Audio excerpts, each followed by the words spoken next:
할렐루야, 날마다 새벽 만나러 여러분을 찾아가는 만나교회 김태광 목사입니다.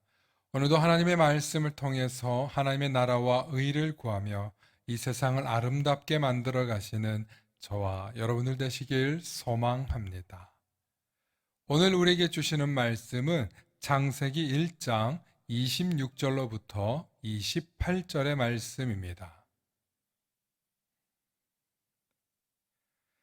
하나님이 이르시되 우리의 형상을 따라 우리의 모양대로 우리가 사람을 만들고 그들로 바다의 물고기와 하늘의 새와 가축과 온 땅과 땅에 기는 모든 것을 다스리게 하자 하시고, 하나님이 자기 형상 곧 하나님의 형상대로 사람을 창조하시되 남자와 여자를 창조하시고, 하나님이 그들에게 복을 주시며 하나님이 그들에게 이르시되 생육하고 번성하여 땅에 충만하라. 땅을 정복하라. 바다의 물고기와 하늘의 새와 땅에 움직이는 모든 생물을 다스리라 하시니라. 아멘.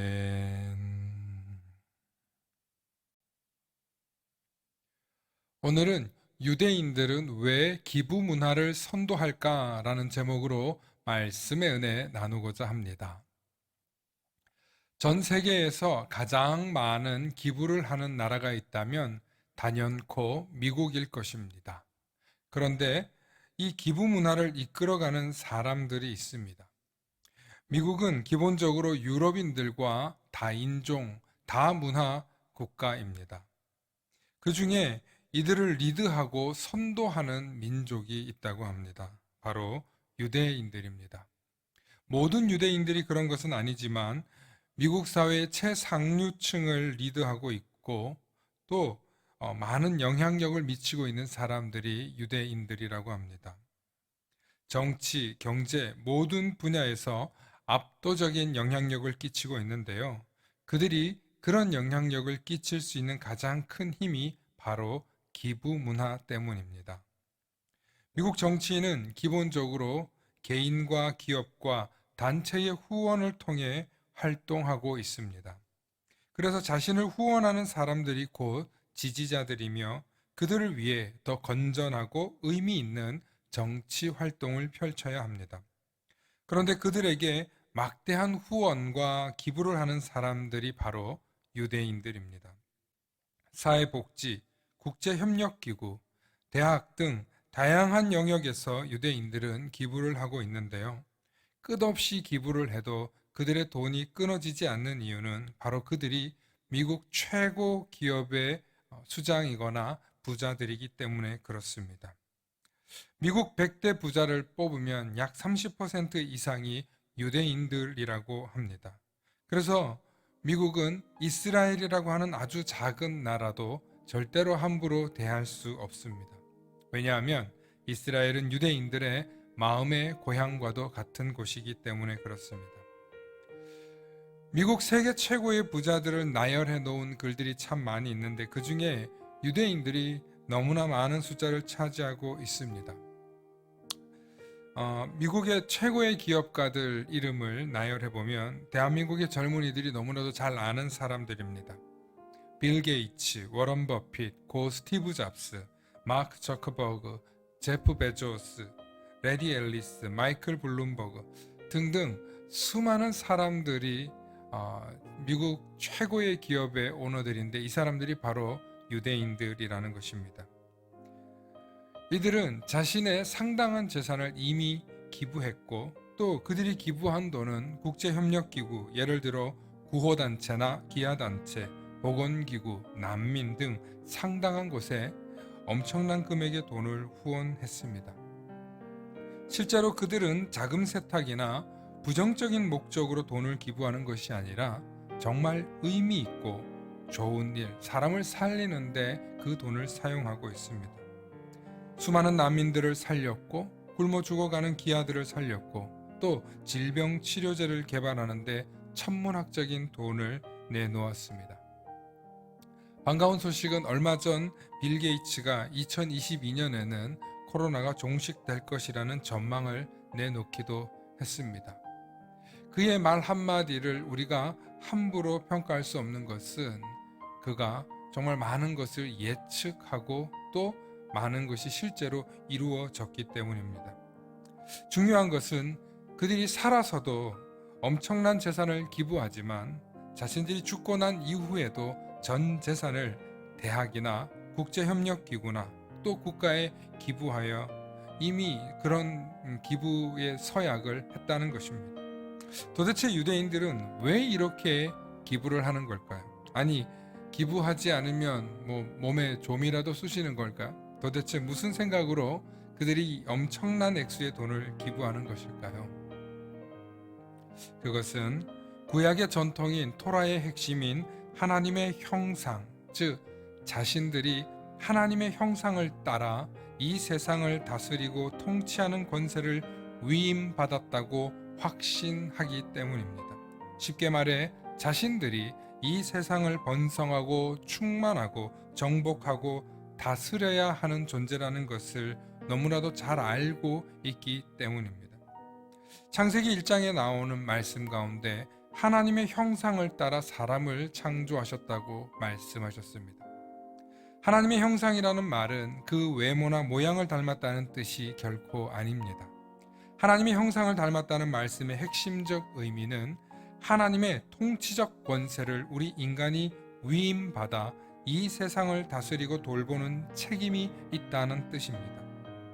그리고 이런 사상의 핵심을 유대인들은 너무나도 잘 알고 있습니다. 그래서 하나님의 능력, 하나님의 창조성, 하나님의 지혜 등을 인간이 닮아서 이 세상을 다스리는 권한들이 자신들에게 있다는 것을, 또 이 세상을 다스리는 책임을 위임받았다는 것을 자신들뿐만 아니라 자신의 후손들에게도 끊임없이 가르쳐주고 있다는 것입니다. 요약을 하면 유대인들은 자신들이 선민이라는 사상도 있지만 무엇보다 하나님께서 이 세상을 아름답게 다스리고 통치하라는 책임을 위임받았다고 믿고 살아간다는 것입니다. 그것이 이 세상에 창조된 인간이 해야 할 일이며 유대인 자신들이 하나님께 선택된 백성, 선민이라는 것을 믿는 이유이기도 합니다. 그래서 유대인들은 이 세상에 와서 큰 부를 가지게 되면 그것을 다시 나누고 기부하여 이 세상을 보다 아름답게 발전시켜 나아가는데 열심인 이유인 것입니다. 창세기 1장 26절을 보면 하나님께서 인간을 창조하실 때 우리의 형상을 따라 사람을 만들고 이 세상의 동식물을 다스리게 하자고 하십니다. 이하 27절과 28절에 하나님이 자기의 형상대로 남자와 여자를 창조하시고 그들에게 복을 주시며 하나님의 말씀으로 이 땅에서 생육하고 번성하여 땅에 충만하라고 명령하셨습니다. 그리고 땅을 정복하라고 또 모든 생물들을 다스리라고 명령하셨습니다. 즉 하나님의 명령에 따라서 우리는 이 땅에서 생육하고 번성하여서 땅에 충만하고 땅을 정복하고 생물들을 다스려야 하는 것입니다. 실제로 인간은 그렇게 할 수 있는 능력을 부여받았습니다. 우리에겐 하나님께서 주시는 지혜가 있고 또 하나님의 능력이 있고 또 하나님의 창조성을 닮은 창의력이 있습니다. 인간은 그 창의력으로 눈부신 과학을 발전시켰습니다. 이것은 하나님께서 인간에게 위임하신 다스리라는 권한에 대한 인간의 반응인 것입니다. 그리고 늘 토라를 읽고 자신들을 창조하신 하나님을 섬기는 유대인들은 선민 사상과 함께 이 세상을 다스리다가 이 세상을 보다 더 아름답고 살기 좋게 만들어 자신들이 이 세상에 존재하는 동안 다스리다가 천국에 갈 것을 믿고 살아가는 것과 같은 이유입니다. 그래서 유대인들은 자신들이 세상을 다스리다가 간다는 모토를 갖고 있습니다. 그렇다면 우리 그리스도인들은 어떠십니까? 이 세상을 다스리다가 하나님 나라에 간다는 생각을 해본 적이 있으십니까? 우리가 하나님의 형상을 닮아 이 세상을 통치하다가 하나님의 나라에 들어갈 것이라는 생각을 해보신 적이 있냐 이 말입니다. 아마 대부분 그리스도인들은 그런 생각을 별로 해보지 못하셨을 것입니다.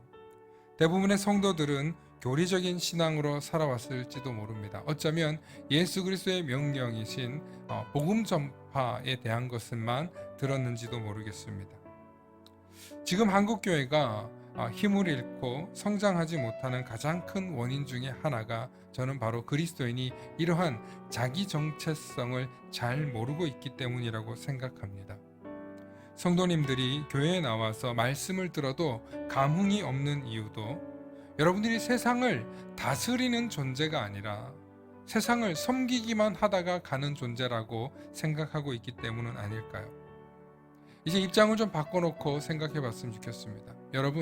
여러분들은 이 세상에 존재하는 동안 이 세상을 다스리고 통치하다가 하나님 나라에 가는 것입니다.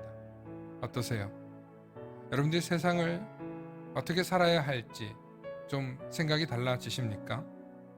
저는 여러분들이 하나님의 말씀을 바로 듣고 하나님의 나라와 의를 이루어가며 이 세상을 다스릴 수 있기를 소망합니다. 한 집안의 가장도 한 가정을 잘 다스리기 위해서는 지혜가 있어야 하며 또 인격이 있어야 합니다. 그런데 문제는 가장들이 자신이 무엇으로 어떻게 가르쳐야 할지 잘 모를 때 문제가 발생합니다. 성경은 우리가 어떻게 가정을 다스려야 하고 또 어떻게 가정을 잘 통치해야 하는지를 가르쳐 주고 있습니다.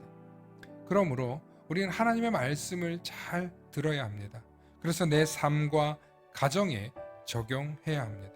그렇게 될 때 건강한 가정, 행복한 가정, 잘 통치되고 다스려지는 가정이 되실 것입니다.